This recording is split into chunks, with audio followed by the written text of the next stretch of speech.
तर नमस्कार पब्लिक. आज आता नवीन फळ फोडायला चालू आहे. तर या छोट्याला फळ फोडा येत नव्हता म्हणून आपण बसला इन फिल्टरवर. जसा फळ फोडायला चालू केला तसा हे भाऊ बघा नटीला बोलण्यासाठी काट्याने कुठं गेलाय. जसा फळ फोडायला चालू केला मशीनला येलं अडकली. छोट्याला म्हणलं तू काप येलं. रविभाईन मी गाडी घेतली आणि निघालो थेट फिरायला. फिरायला गेलो तेवढ्यात फोन आला मशीनला भूक लागली म्हणून. परत आलोत मशीनला भूक लागली होती ती. अशा 2 टाक्या रिकाम्या केल्या तिला. ऑपरेटरला म्हणले चल बाजू हट, मशीन तेरा भाई चलाएगा आज. मग काय घेतलं मशीन चालवायला. असं 150 रुपयाचा चष्मा लावून हे रात्री असे कोल्हे लांडगे बघा हे कसे बसलेत 2. नंतर न भाऊ यायला होता गाडी खाली करून. तर भाऊला म्हणलं जरा गारव्याचं गार आण काहीतरी प्यायला. काय गार थंडगार पिऊन मस्तपैकी अशी मशीनची टाकी परत फुल केली एकदा.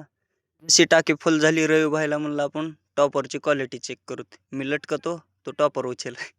मग काय असे जरा येडेचाळे करून ओके मध्ये 4 वाजता मशीनचा मेन स्विच बंद केला आणि आम्ही झोपून गेलो. तुम्ही बी झोपून जावा.